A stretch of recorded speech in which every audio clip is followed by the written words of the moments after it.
Welcome to the Commentary Magazine Daily Podcast. Today is Wednesday, July 16th, 2025. I am John Podhoretz, the editor of Commentary Magazine. Today's podcast is sponsored by St. John's College. Between the fall of Rome and the European Renaissance, Jewish and Islamic authors stewarded the great works of the West and fostered the rebirth of scientific and political and philosophical inquiry in Europe. Now, St. John's College in Santa Fe, New Mexico, offers an opportunity to explore these forgotten masterpieces while earning a one-year Master of Arts in Middle Eastern Classics degree, the only program of its kind. Students will explore questions of divine wisdom, religion, and the state, and more in this singular program of study at my late sister's alma mater. Learn more at sjc.edu/World Classics. That's SJC for St. John's College .edu/World Classics. We will not be discussing World Classics today. We will be discussing the merely temporal and immediate with my colleagues here, Executive Editor Abe Greenwald. Hi, Abe. Hi, John. Senior Editor Seth Mandel. Hi, Seth. Hi, John. And back after a week off, our Washington commentary columnist and director of domestic policy studies at the American Enterprise Institute, Matthew Continetti. Hi, Matt. Hi, John. I've been looking for the Epstein files. I haven't found them.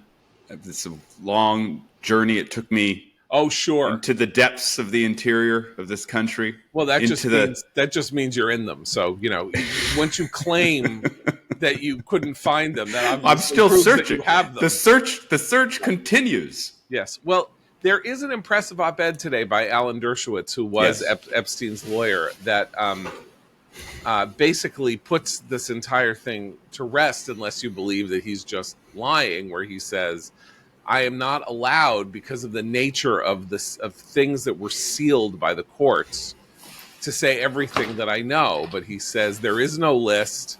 There are lists of things and lists of people. None of them is a current government official.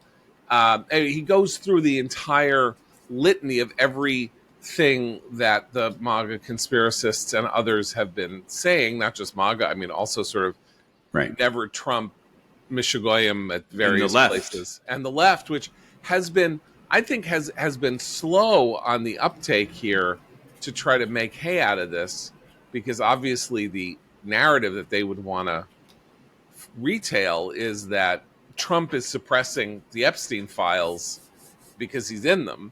But somehow it was sort of left for 4 or 5 days to MAGA alone to have this internal sort of, piranhas eating each other battle. It's summer break, so we're all a little slow. Not much is going on. What I find interesting about this story as it's developed is, for the first time I can remember, MAGA media and the mainstream media are on the same side of a question.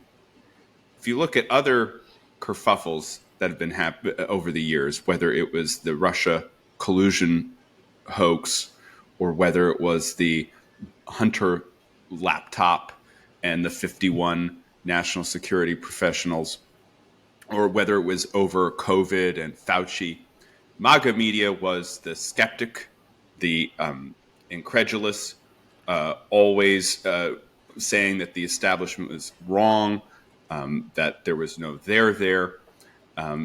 And mainstream media was pushing these kind of pseudo scandals or just false narratives. In this case, MAGA media, the Tucker Carlsons, the Steve Bannons, and others, and including now Republican officials like Speaker Mike Johnson, they're pushing for more disclosure. They're pushing for, in some cases, A.G. Bondi's job. And the mainstream media and the Democrats are also on board, because they sense an opportunity to drive a wedge between Trump and his electoral base, and also to just troll the president in a period where he had been riding pretty high. So I wonder whether some Trump supporters might get wise to this and begin to realize that continuing this story is not going to end well for anyone. Well, Trump himself fired a very serious warning shot at them yesterday, and said he said it was a sordid case. He said Bondi has been handling it very well, and he said only really bad people, including the fake news, want to keep something like this going. Only really bad people. So Trump has decided that he wants this story dead, and he is making it clear that given, his honey badger status, if you remember the honey badger don't give an right. F, go at him on this, and he is going to come after you. He has now said you are a bad person if you keep talking about this. The problem is that is very powerful code language in MAGA land. Well, every time he intervenes, he ends up keeping the story alive. Right. These types of stories typically die because the media either gets distracted or has no more oxygen to fuel the fire. And so the administration is in a bind because every time they say something new, they provide more oxygen, and there's nothing else going on right now. There's no other story to distract the media's attention. They don't want to talk about the big, beautiful bill. They don't want to talk about the Supreme Court allowing Trump to fire half of the Department of Education employees. Maybe the tariff conversation will displace Epstein, but because it's in this sweet spot of a conspiracy theory that allows people on the left, for once, to get the National Enquirer vote back on their side, it's going to be hard for the administration to extract itself from it. Yeah, I mean, look, we all know that Trump wants the story to die, but he's learning the hard way that the Epstein story is not going to kill itself. Okay, that was good. And I thought you were going in a different direction. No, I think he spent a lot of time on that one. I think he spent a lot of time on that one. But good. Yeah, for good effect. One-liner deserves preparation, careful preparation, and excellent delivery. I think I told this joke yesterday, but I'm going to tell it again because it's just so good. The thing about the conspiracy theory is it'll go like this. One of these guys, Alex Jones, will die and go to heaven, though I don't think he's going to heaven. And God says, you can ask me one question. And Alex Jones says, what really happened to Jeffrey Epstein? And God says he killed himself in his jail cell. And Alex Jones says, wow, this all goes way higher than I thought. Yeah, right. So there is no this story cannot end because it's juicy. There remain nagging questions about very powerful and important people who were involved with Epstein in untoward ways. The head of one of the largest hedge funds in the world, the head of one of the largest clothing companies in the world, and of course the man who founded contemporary personal computing, Bill Gates, whose wife has said that she divorced him because of his relationship. A member of the British royal family, and of course the member of the British royal family who paid untold millions of dollars to the person who has since ended her own life as a result of her, involvement in this entire matter. So it's conspiracy theories going to end. Conspiracy theories never end, ever. Right. I mean, they become part of the culture, part of the lore. They get passed down generationally. They get inherited, and they link up with each other. Can I offer a theory about why this story has resurfaced, other than, of course, the news hook, which was the Justice Department and the FBI coming out and saying that we had reached the conclusion that there was no client list, that he wasn't blackmailing anyone, and that he killed himself. He died on his own accord. and that is the second 100 days of the Trump administration, which are coming to a close. Day 200 is in the first week of August, have been different than the first 100 days of the Trump administration. The first 100 days of the Trump administration were all MAGA on every front, whether that was Doge, whether that was the war on the universities, whether that was the rattling the cage of NATO, and talking and berating Zelensky during the argument in the Oval Office. All of these events in the first 100 days really satisfied the MAGA media crowd. The second 100 days have been not as fun for that crowd because it included Operation Midnight Hammer and the remarkable success against the Iranian nuclear program. It included just this past Monday, Trump's, in my view, brilliant threading of the needle in supplying new weapon systems to Ukraine, having the weapons go to NATO through purchases of foreign military sales, FMS, and then having NATO deliver them to Ukraine, in addition to the threat of punishing tariffs on Russia at the end of this 50-day period. And then we had this Epstein story come out, where the people who had spent time saying that there was something there, including Attorney General Bondi early on in the administration, where she said, I think not quite understanding the question that had been posed to her, that the list was on her desk. They come out and say, we're moving on, time to move on. This is an issue where a lot of the MAGA base can displace their anger at Trump for these foreign policy betrayals and kind of get into their fun zone of a deep state conspiracy that is shielding the predators from justice. You are bringing up one of my favorite political facts that people always forget, which is that anger and populist anger in particular in American politics is often displaced or knocked over to an issue that seems either tangential to or entirely unrelated to the issue that is causing the real anger.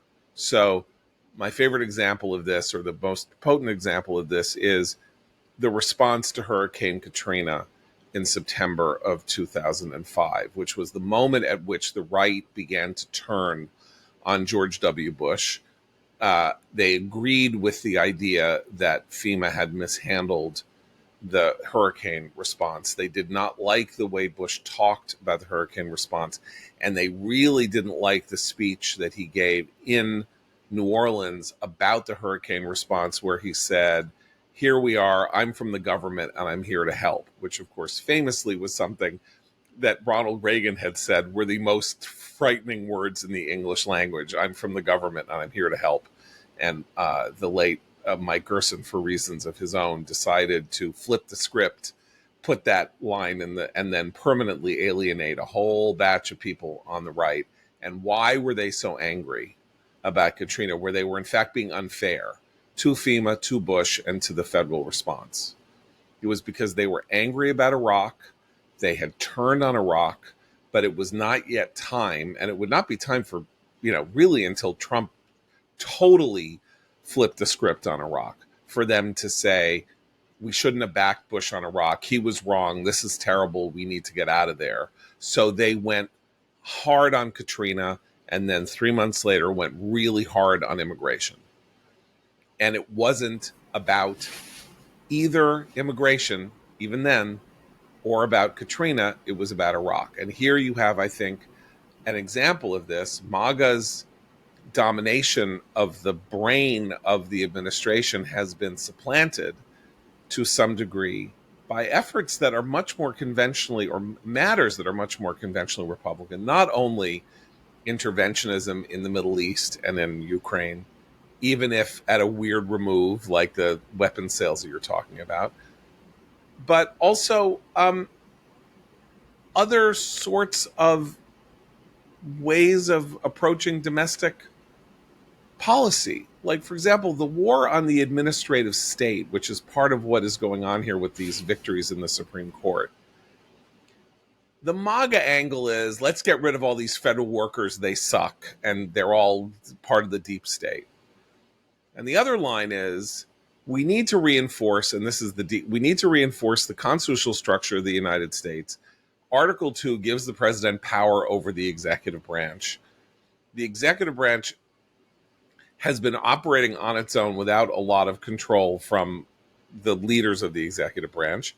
And Congress hasn't been doing its job either. And it's time, if the president wants to assert his authority, to have fewer employees at the Department of Education, to have fewer employees at the Department of State, to disempower groups like the Agency for National Development. He has the power to do so. That is much more an American Enterprise Institute issue than it is a MAGA issue, which is, we need to destroy the Department of Education because it's liberal. That's actually not, it's a more complicated argument than that. One of the reasons that Trump is prevailing time and time again at the Supreme Court is that this argument is being made on the matter of what is the constitutional authority of the President of the United States. And if he asserts it, is he permitted to assert it while district court judges and others say, no, you're not allowed to fire people at the Department of Education. And they go to the Supreme Court and say, really? We can't? Doesn't Article 2 say we can? And the Supreme Court basically says, without saying why, and we'll get to that for a minute, yes, you're right, you can. And that isn't as satisfying as Doge, right? Which is, we're going to take a chainsaw and destroy the federal government. That's fun. That's MAGA. Saying we need to properly balance the rights of the president over the administrative state is literally, the phrase administrative state makes people start to fall asleep. Well, I'm sorry, Adam White, but it's true. The one big beautiful bill is part of this as well, because it did not cut as much as, of course, Elon Musk wanted. There were many members of the House Freedom Caucus who thought that there should be much more cutting of discretionary spending in the one big beautiful bill.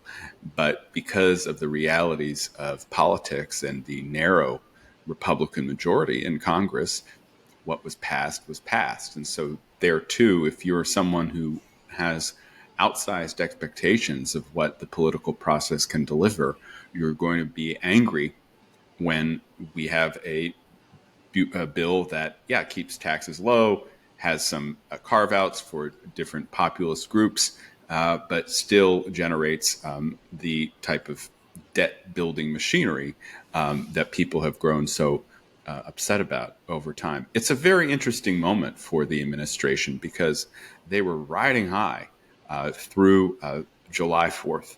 And then in the past week or so, the administration, like always happens, has encountered this sort of turbulence. What I was not expecting was that the turbulence would originate with this scandal that's been out there for a long time, as Trump has said. I find Trump's comments very slightly amusing, but also perceptive, because Trump is perceptive about politics. He's angry, I think, because he wants to use this period to talk about all the things he's doing and to continue to ride the wave of success. Instead, this story has come up, and the White House is trying to figure out, well, how can we get out of it, the story, while preserving our relationship with the base? They haven't figured that out yet. And so the story, I think, will continue at least for another couple of days. Epstein. Okay, so I want to move on to this point about the rebalancing of the executive branch and the behavior of the Supreme Court, because liberals on the left are going absolutely bat guano crazy over what has been happening. So Friday afternoon, the Supreme Court ruled that the administration was stayed a lower court's decision to pause or make it impossible for the administration to lay off workers at the Department of Education. And it stated in a 4-paragraph ruling agreed to by 6 of the 9 justices that was technical in its application, saying the administration had the right, at least temporarily, to continue doing what it was doing, and that the district court had essentially overreached and it could go forward. And Sonia Sotomayor wrote a dissenting opinion, which is full of errors, including the error that the federal government has always been involved in education, which, as I pointed out yesterday, in the 1960s, the amount of money spent by the federal government on education was $11 million, I think in 1962 or 1963. $11 million the Department of Education created not in 1878, but in 1978, and very much a species of the modern state in which the Democratic Party decided to create a department of government to aid in the unions that supported it. And it created it just at a moment at which American education went into a vertiginous collapse in terms of American performance and the behavior and the increasingly sort of appalling behavior at American universities towards students and all sorts of other things, a lot of which were the results of the regulations written by the Department of Education. Federally, it's had the exact opposite effect of strengthening American education, has weakened American education. Nonetheless, the whole question is, Congress creates the Department of Education. It authorizes spending for the Department of Education. The president may want to challenge how much he actually has to spend, which is an issue called rescission, which I don't want to get into. But certainly he is within his power to decide how many people should work at the Department of Education. It's his department. It's under his administrative authority. Like, I run commentary. At one point we had 15 staffers. Now we have 5. Like, that's under my authority. I suppose you could take me to court and say we need 15 employees, but that's not the way it works, right? And so it's not comparable precisely, but it's the same principle that the person who runs the thing decides how many people it takes to run the thing. So the New York Times this morning has the following news analysis, which is, of course, an opinion piece on the front page called News Analysis by Adam Liptak. Supreme Court keeps ruling in Trump's favor, but doesn't say why. In a series of terse unsigned orders, the court has often been giving the green light to President Trump's agenda without an explanation. On Monday, in letting Mr. Trump dismantle the Education Department, the majority's unsigned order was a single 4-sentence paragraph entirely devoted to the procedural mechanics of pausing a lower court's ruling. What the order did not include was any explanation of why the court had ruled as it did. It was an exercise of power, not reason. An exercise of power, not reason, says the New York Times.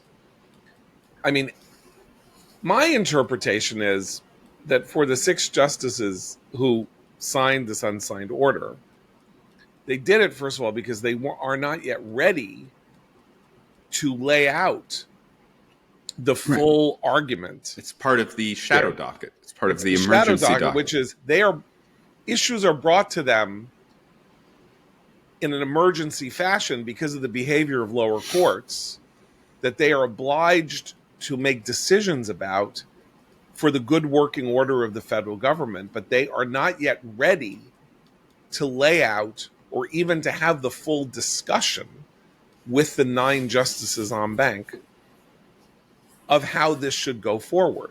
So they either have to say, okay, we'll leave it as it is, we'll let this district judge's ruling stand until we decide, or we will let the matter go on until we decide. Either one is an exercise in power. One would be an exercise in power in which you say, I'm not going to exercise my power, though I could. And the other is, no, we're going to let the administration have its head.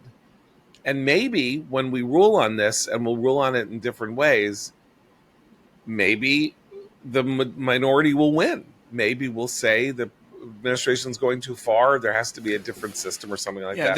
But we have to act. We have to make a decision because controversies of this sort have to be resolved.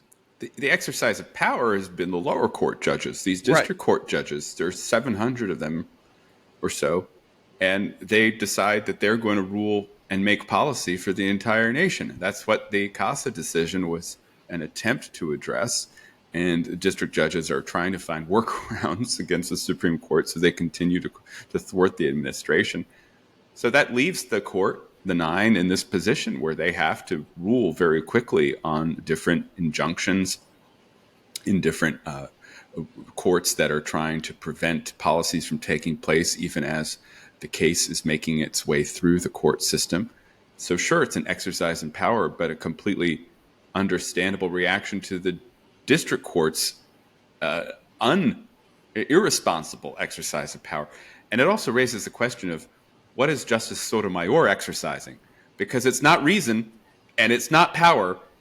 She's an exercise in error. Right. Okay, so Tom Edsall, who is like Jekyll and Hyde, by which I mean he is a columnist. He has a weekly or biweekly column in the New York Times, and every other column is fantastic, and then every other column is a work of psychosis.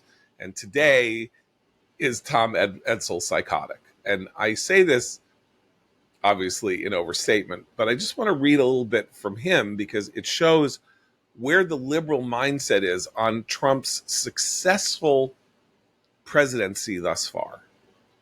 Capitalizing on Democrats' weakness, President Trump is winning his battle to undermine democracy in this country, but he has not won the war. A host of factors could blunt his aggression: recession, debt corruption, inflation, epidemics, the Epstein files, just to name a few.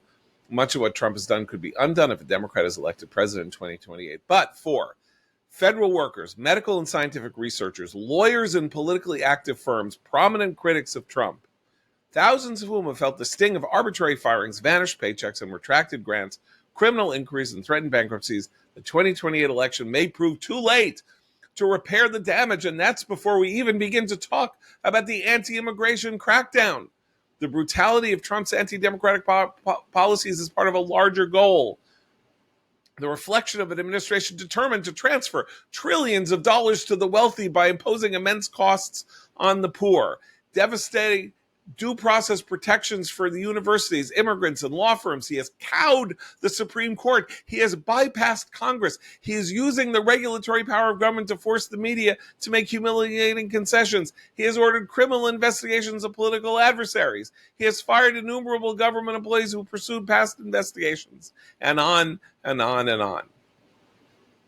That's very measured. That's a very measured reading. But can I say something? I think yes.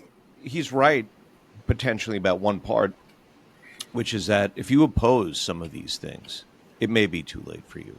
Because particularly, I don't know who's going to come after Trump and say, all right, now let's grow back the government.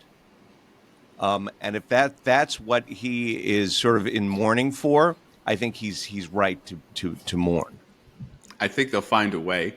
But I was struck by the paragraph in the piece where, John, you read it, but he says, much what Trump has done can be undone if a Democrat is elected president in 2028. That's true because a lot of this rides on executive orders. Even though the legislation that's been passed, it will be much harder for the Democrats to reverse. But then Edsall goes, but for federal workers, medical and scientific researchers, lawyers, and politically active firms, prominent critics of Trump. So that's four groups: researchers, bureaucrats, politically active, read Democrat lawyers, and prominent critics of Trump. That's actually a very small group. And they're all connected in one way, which is they're all representative of the knowledge class. They're all representative of what Charles Murray once called the cognitive elite. They're representative of the winners of the information economy, this massive transition in the American economy toward globalization, toward returns on educational attainment. They're the people who have comprised what Codavilla called the ruling class in the country for about 40 plus years now. And of course, the Trump movement is pointed at these people like a missile, because the whole reason the Trump movement exists is because the federal workers, medical and scientific researchers, lawyers and politically active firms, and prominent critics of Trump have led the country down a path that 50% of the electorate believes has been ruinous. So I read this analysis as offhandedly correct in a way, because it points to what Trump is trying to achieve, which is this reversal of the knowledge worker grip on American politics and culture. And it is starting to work slightly and slowly. Well, and also they what else are they besides critics of Trump? They tend to be critics of half the country, right? I mean, this is one of the reasons that Trump has had support in this, is that these institutions have and industries have been viewed as, guild bullies and and entirely biased, and that goes for some of the elements of the scientific research as well. I mean, people know that if you're conservative, you can't break into certain industries, right, in certain disciplines and things like that. And so what these knowledge industries have knowledge of is some of the country. But people have been viewing these knowledge industries as not particularly knowledgeable, because they, it's like the way Jonah Goldberg used to describe coverage of conservative events as conservatives in the mist, like it was like a gorillas in the mist sort of thing. It's anthropological. But people feel like they're not part of the discussion. They're not the target. They're not the audience. They're not, they're not the subject. They're not, literally not at all. And so that's one of the things I wish that they would come to terms with, is that they see the idea of political bias as, oh, that's DEI for conservatives. You want us to hire conservatives or bring conservatives into these intellectual folds just because there aren't any here, and not because they have trapped themselves in very narrow-minded thinking, and the rest of the country is not going to see the value of very expensive, narrow-minded thinking.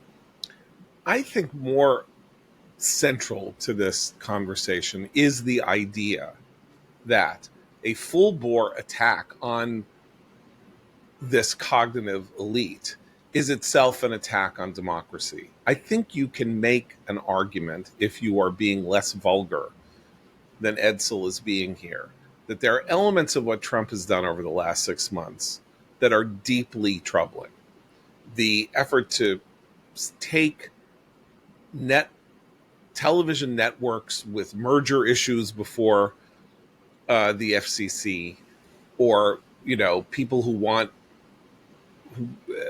ABC News, or people who have regulatory issues in front of the FCC, and saying to them, give me money or I'm going to be a real problem for you. You don't have to give it to me personally. Like, you can give it to my library.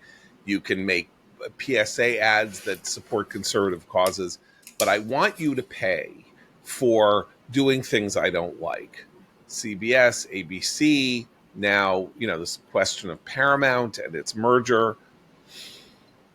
That's disturbing. And anybody who says it isn't disturbing is full of it. And you can say that, well, it's been going on this way forever. It's just much less vulgar. It's quieter. But it's very disturbing. And if you focused it and said, Trump does not care about free speech, is willing to weaponize the government against people who have a right to exercise free speech, that's an argument I would be willing to concede and say is one of the more disturbing aspects of this presidency, along with the question of how it is behaving on matters with business and gutter and elsewhere that seem to be of particular benefit to people in the administration, thus possibly unconstitutionally providing an emolument to Trump and his family. But when you say that his purpose is to transfer trillions of dollars from the poor to the wealthy on the backs of the poor, and that what he is trying to do is destroy democracy by firing federal workers, and when you say that what he is trying to do is destroy America by stuffing medical researchers, that's where you start getting into the, I'm sorry, your argument is self-negating and you are embarrassing yourself in the like annals of history. And you're also making the case actually for the normalization of the Trump presidency, because Tom Edsall was saying the same things about Ronald Reagan. Tom About Edsall and race, right? Then he Tom was Edsall's focused on whole race. book in the 80s was this transfer of wealth that Reagan was somehow enacting through his tax and budget policies from the poor to the rich. It's based on this, no growth model of the economy that is so common among leftists, that they think that there's just one pie and that the pie belongs to the government, the entire pie. And so if you give some pie back to people in form of tax cuts, that's somehow a redistribution of wealth. But I think what you're saying, John, is this is how you diagnose Trump derangement syndrome, which is, are there people who are saying that is it simply flying off the handle over very typical Republican policies? If that's the case, then it's pretty deranged. Or are you pointing out some of the more problematic aspects of this presidency so far? And you could say that the networks, the investigations of the big law, the deals with them, the investigations of individual critics. I put in the TikTok thing as well, not complying with the law of TikTok, though it seems like they're trying to work something out there. You could also say that some of his assertions of executive authority in the tariffs and trade war, that still has to be litigated. Okay, so focus on those, not this just psychotic reading that typical Republican policies are somehow an attack on democracy. In two matters, I have found myself shocked at my own ignorance in relation to things the government has done that have changed my view over the course of the last 7 months. And one of them relates to medical and university research. So if you had asked me, what does the government do that's good? I would say, well, look, you can't argue with the National Institutes of Health, National Institute of Mental Health. Okay, obviously something really bad happened with COVID and with the EcoHealth Alliance and this text chain that all these guys run about suppressing the Wuhan gain of function research and their connection to it. That was really bad. It was terrifying. We're still nowhere near getting to the bottom of it, and it needs to be. But medical research in general is a terrific thing, and it's really helped. Then I learned in the course of the one thing that I think Doge did that was of immense help to me, that universities that administer grants that go to researchers on their campuses, from Johns Hopkins to Harvard to Berkeley to wherever you think, oh my God, that's really a very forward, wonderful place where great things are happening. Universities take taxpayer dollars, they get a grant for $500 million, and the university takes 80% of that money. It doesn't take 15% of that money to administer a grant. It takes 80%, 70%, 60%. People don't even know what the actual number is, but they take it to pay for the light bulb in the lab, and the electricity that pays for the lab, and the janitors who clean the lab. And of course, you have a building that has all these labs in it. And that building and the grants that it produces and the people inside them produce $1 billion in grants.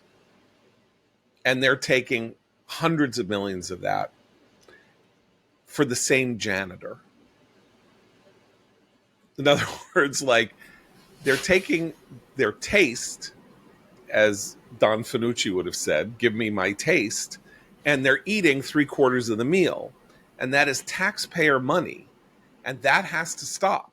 And that's going to not just the janitors, it's No, going so to the who's it really going to? awful programs that Right. these The point is the universities janitors are paid for implement. by one grant, Right. and then 499 The of the other DEI grants. deans are Right. paid for by the others. Yes, Right. this is a Yeah. backdoor subsidy to It- the cognitive elite, it paid has to by be done. Right. taxpayers. And money is fungible, even if you earmark, a certain for for certain purposes. Right. Money is fungible. What you're doing is you're still, if you give a university $500,000 in a grant, you're still Yeah. giving them $500,000 in a grant that frees $500,000 up elsewhere Right. or whatever. And this is part of the argument that they, when they say like, anti-Semitism is a problem. I agree. Anti-Semitism is bad, but you can't punish us for violating Title VI because then 100 million people will die of cancer. And is that what you want?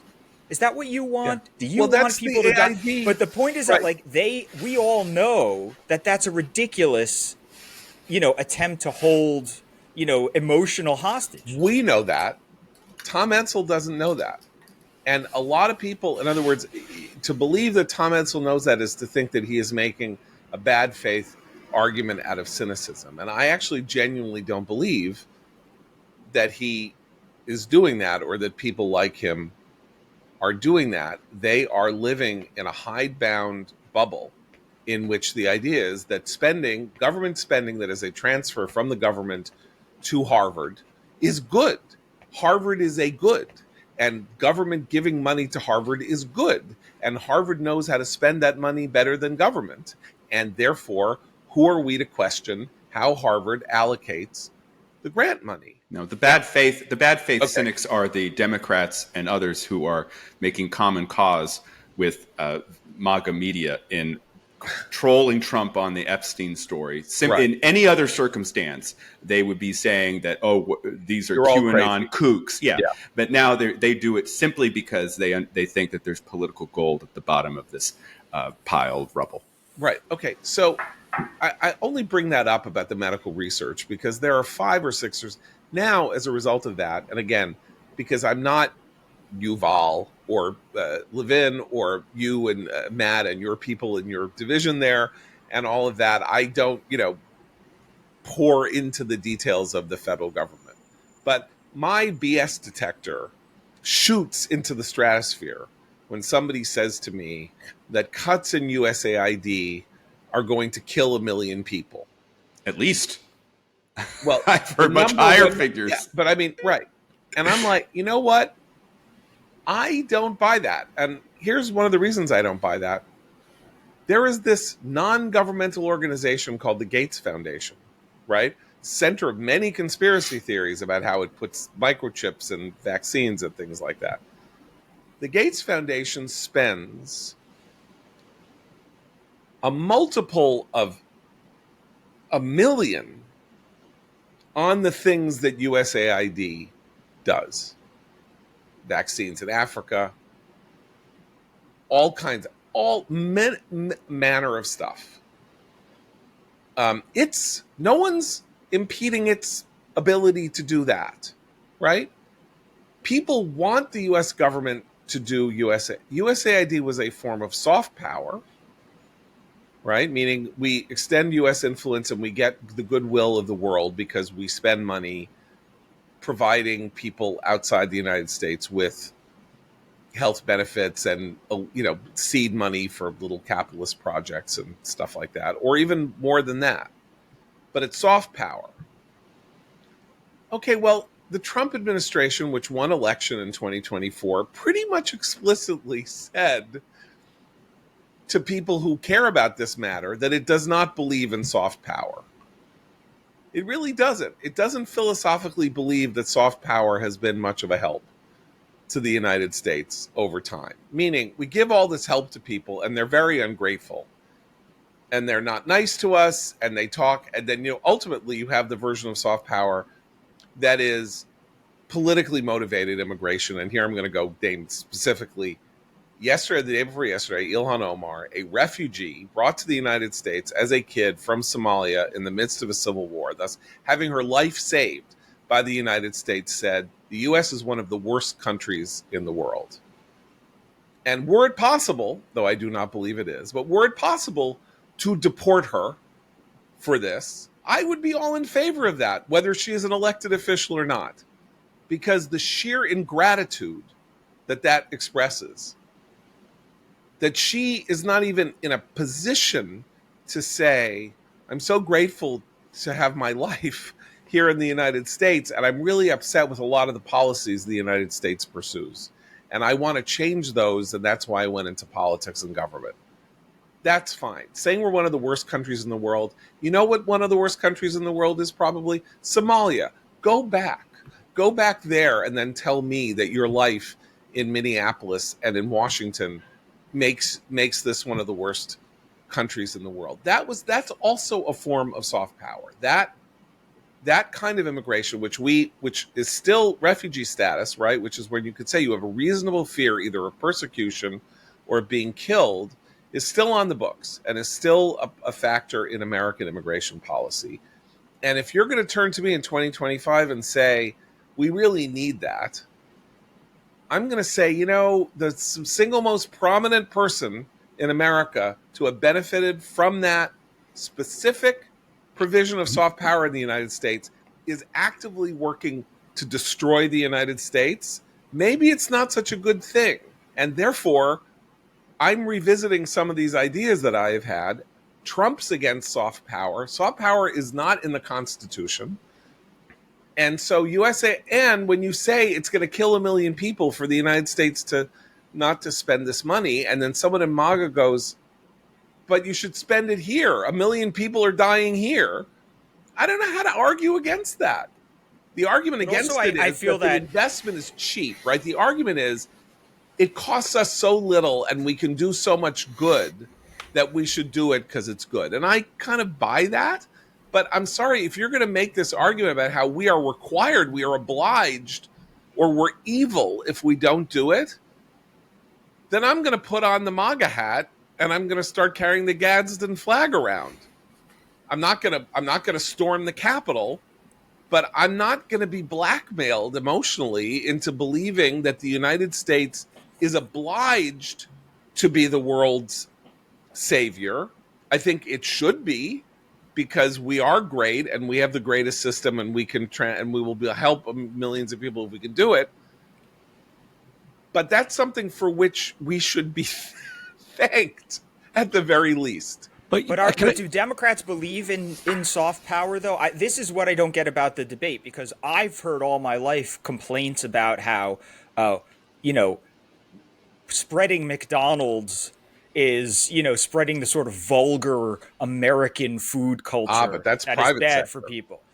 Right, but I mean, so take the CIA and every book about the CIA and trying to spread books in the Soviet Union or whatever, Dr. Zhivago and the CIA, all this other stuff. It's always said with a certain amount of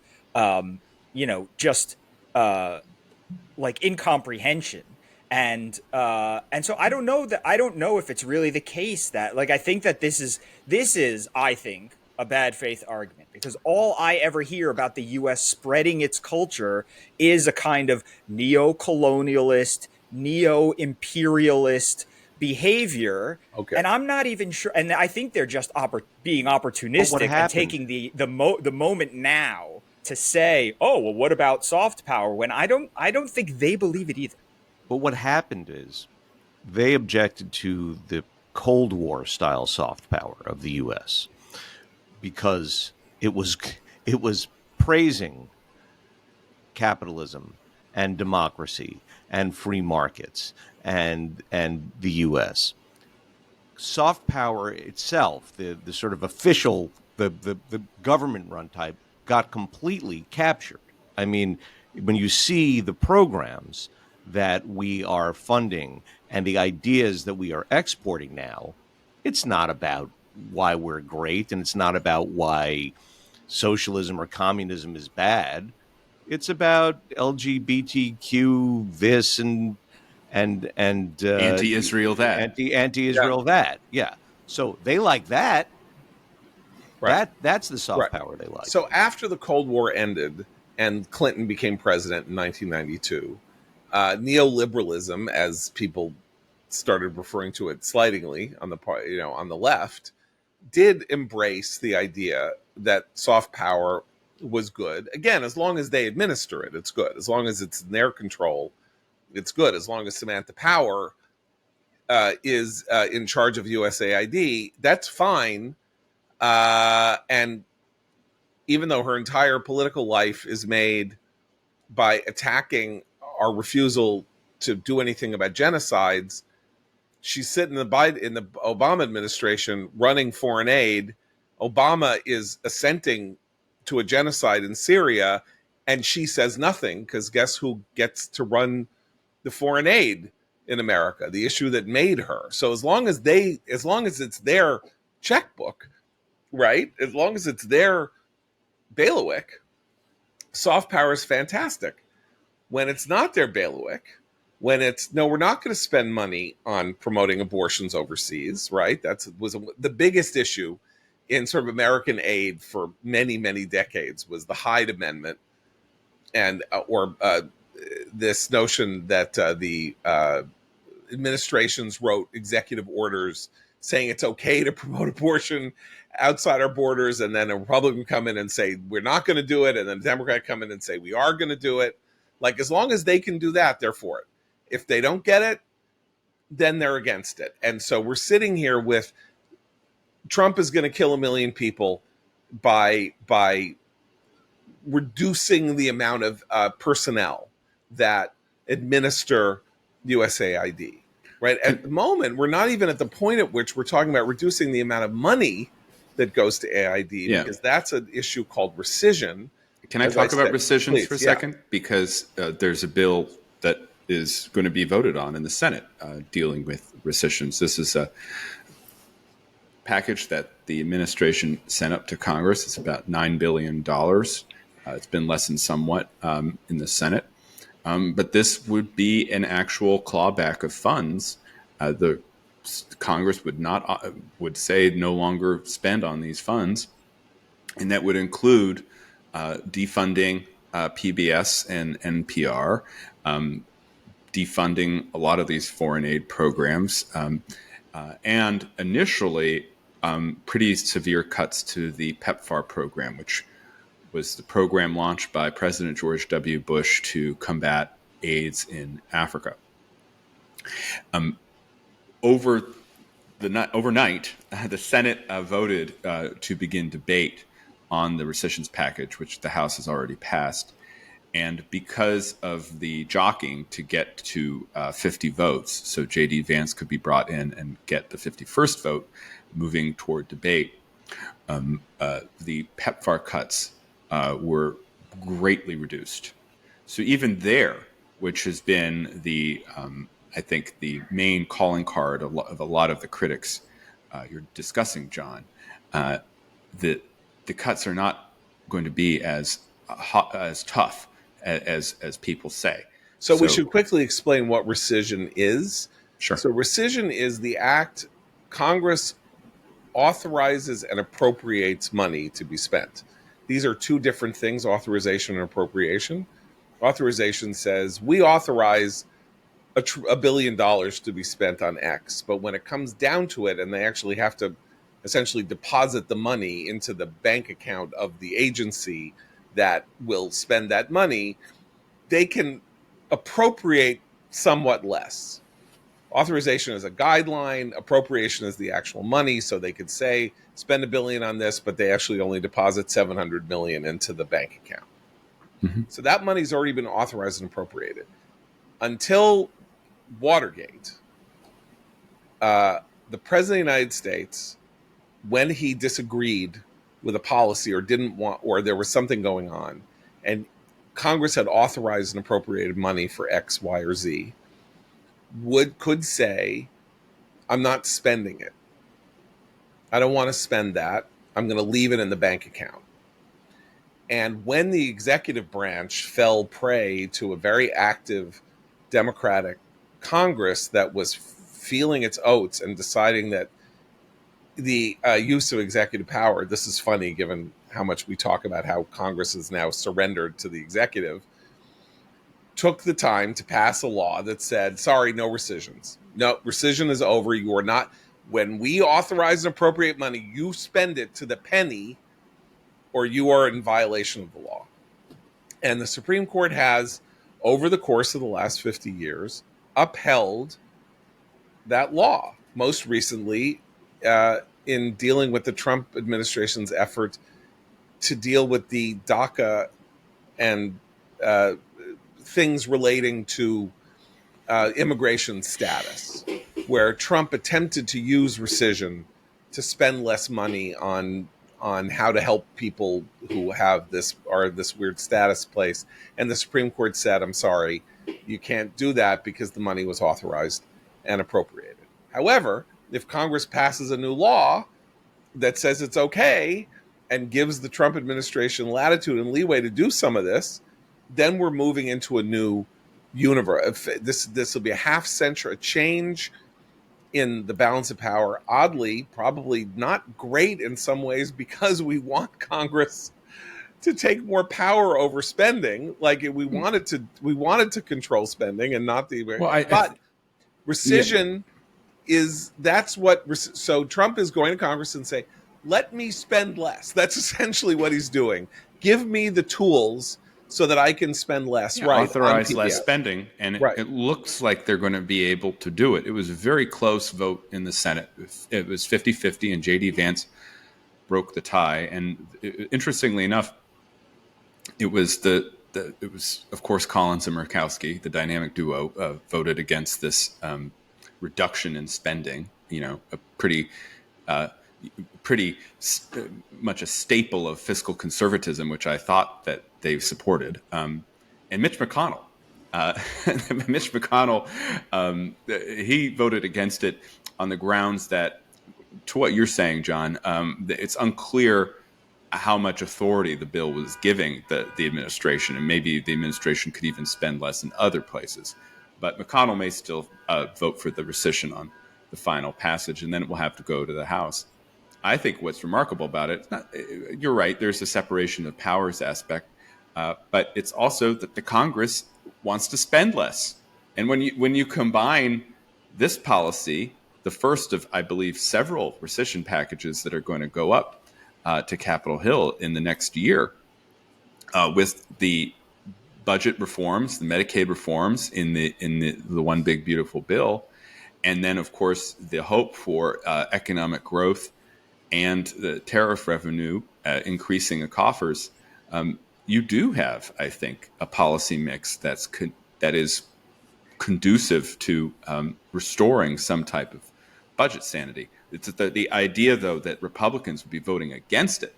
That to me was inane, even if in the case of Collins and Murkowski, not entirely surprising.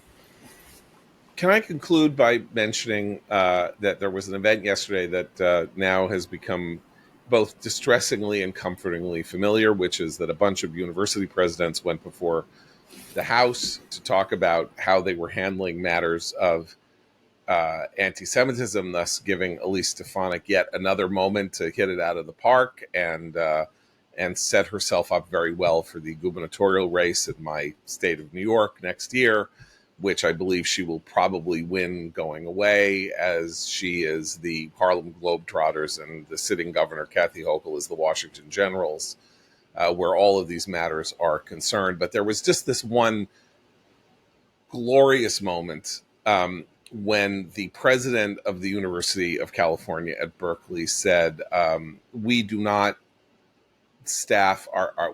make faculty decisions based on ideological concerns. I believe Berkeley is one of the schools that, when a survey was done, 97% of the faculty announced that it was either liberal or leftist. 97%.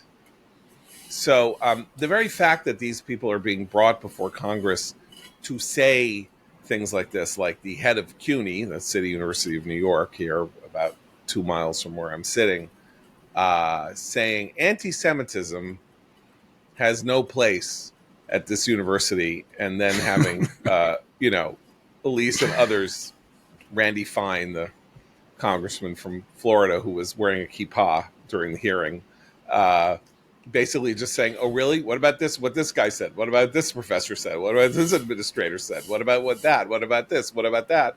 Leading Elise Stefanik to go into the hallway and say, "Kathy Hochul, are you going to fire this guy from City College or the City University of New York? Are you going to fire him, or are you going to let him sit there? Because if you're going to let him sit there, I'm going to eat you for lunch." This is such an important point, because this is the problem of the monoculture, is that you don't even understand that there's an alternative. You are sitting in the cave. And the same thing happened this morning when I was listening to a report about the rescissions package. And the reporter said, yes, it was on NPR, said the Trump administration accuses NPR and PBS of political bias, which we strenuously deny. Okay, you can deny it, and I understand there's a financial stake here that you're concerned about, but really, you can't perceive that there's political bias in public media? If you can't do that, you are in Plato's cave. You are just seeing the shadows on the wall.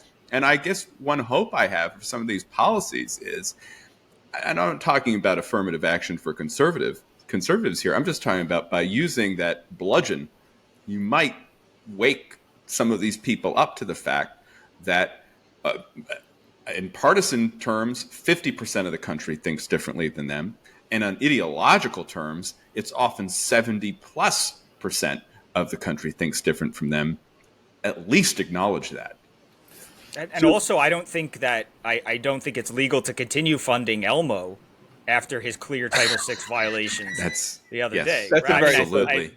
Absolutely. You have to bring Elmo into compliance first. But also, I thought that this was a great theme of the hearings yesterday, where Republicans kept saying, right, the interactions that you describe is like, we don't like, anti-Semitism is bad. Well, what about this professor saying this? That's bad. What about this professor saying this? That's bad. What about, and the point, I thought, was not that we need the head of CUNY to denounce each and every single instance. The point was to show the head of CUNY that it doesn't matter what he thinks, that he is useless in this fight, right? Isn't that ultimately Stefanik's point, which is like, you oppose anti-Semitism, great.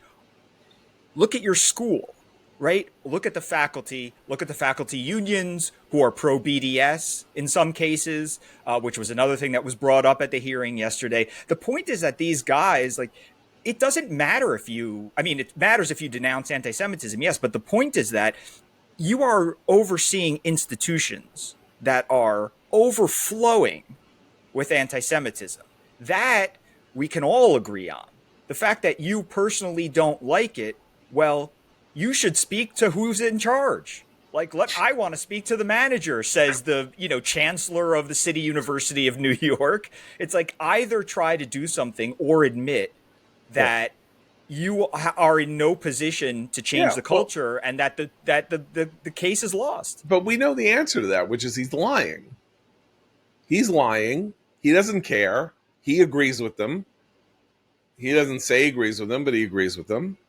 I mean, look, the interim president or of Georgetown handed a body, came with a sacrifice to show his seriousness at Georgetown, which is that he announced, could have said last week or whenever this happened, he announced that the head of the Mideastern Studies Department, Jonathan A.R. Brown, had been removed as head of the department, and an investigation was being launched because Jonathan A.R. Brown had said it would be really great if somebody hit a U.S. military base after the United States hit Iran. So he actually called for an attack on the U.S. military from his perch as the head of the department at Georgetown. Now, he's a very specific case, but that's why I want to mention this. He is, he's 50 years old. He's been a figure in Middle Eastern studies from this extreme Arabist, anti-Israel perspective since he was a graduate student.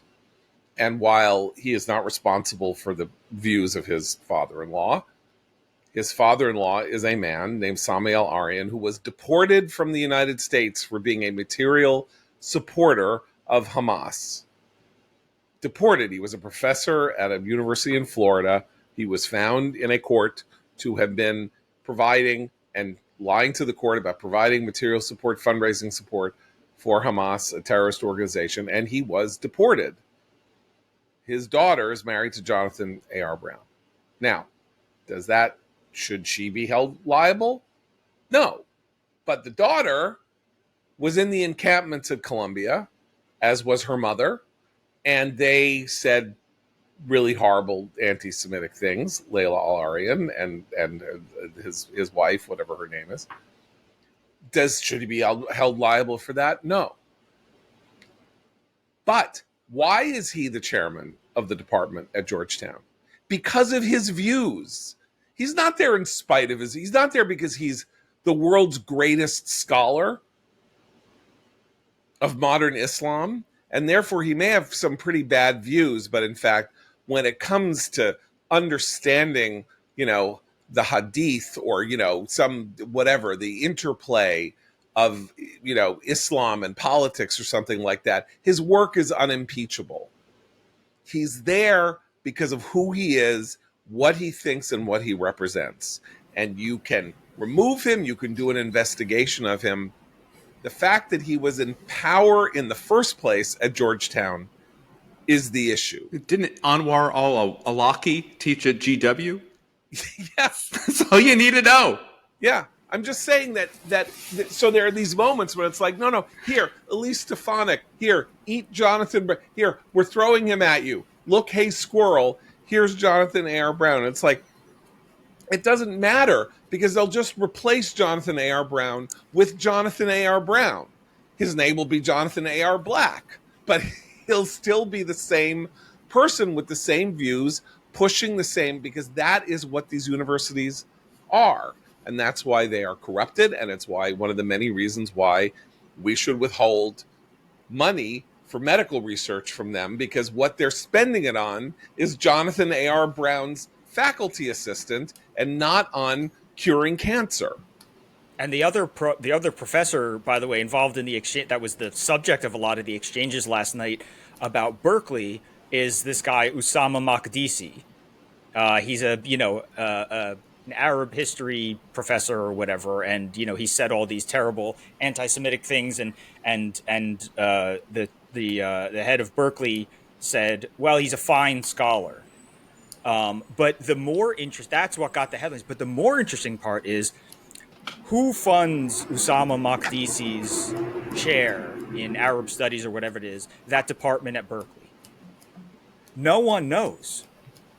Because it was a $3.5 million anonymous gift to create that chair.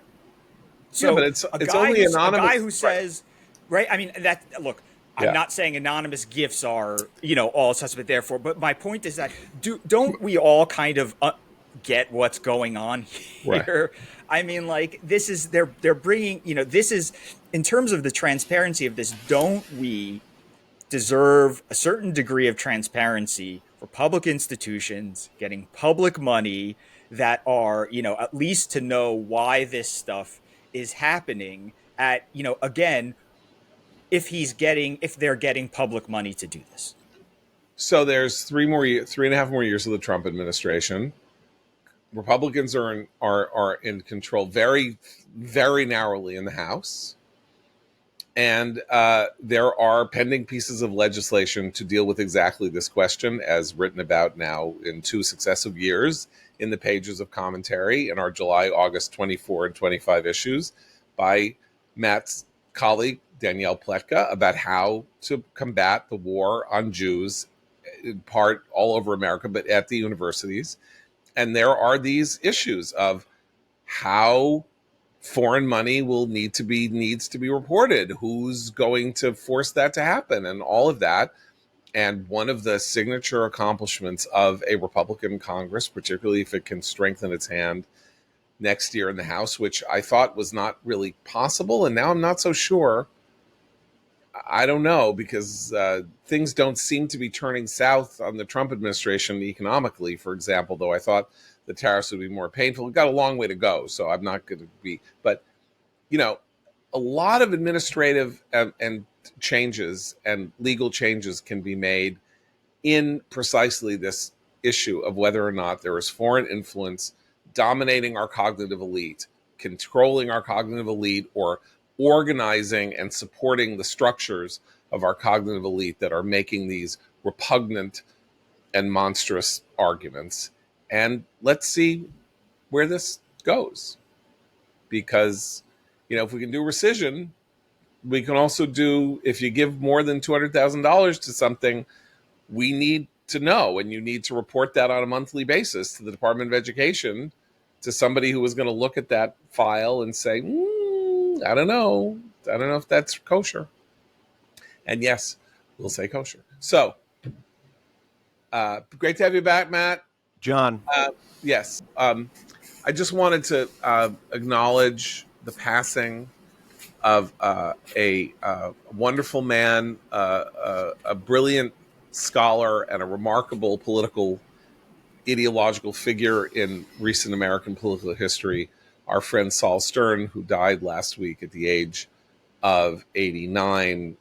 Saul, like a classic old line neocon, grew up a communist, was a radical in the 1960s, working at Ramparts magazine and other places, but broke with the left hard over its turn toward anti-Zionism and anti-Semitism in the late 60s, early 70s, and did yeoman work for many decades in all sorts of interesting places, including education reform, and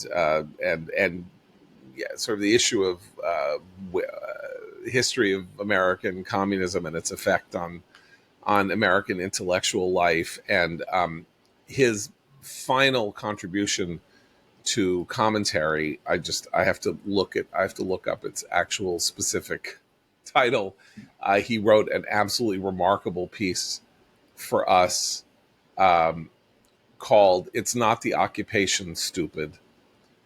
He wrote two pieces in a row, one called "The Truth Behind the Palestinian Catastrophe" and "It's Not the Occupation, Stupid," both of which were extraordinarily learned investigations into the idea of Israel's horrible misbehavior in stealing the Holy Land from Arabs and Palestinians, and demonstrating how these arguments were being made even before anything happened, even before there was any kind of change in the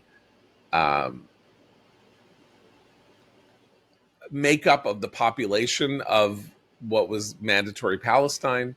And these two pieces, "It's Not the Occupation, Stupid," and the truth behind the Palestinian catastrophe, are pieces I'm very proud that we published, and so this is our tribute to the late Saul Stern, who led a rich and eventful life before his passing last week. So we'll be back tomorrow. So for Matt, Abe, and Seth, I'm John Podhoretz. Keep the candle burning.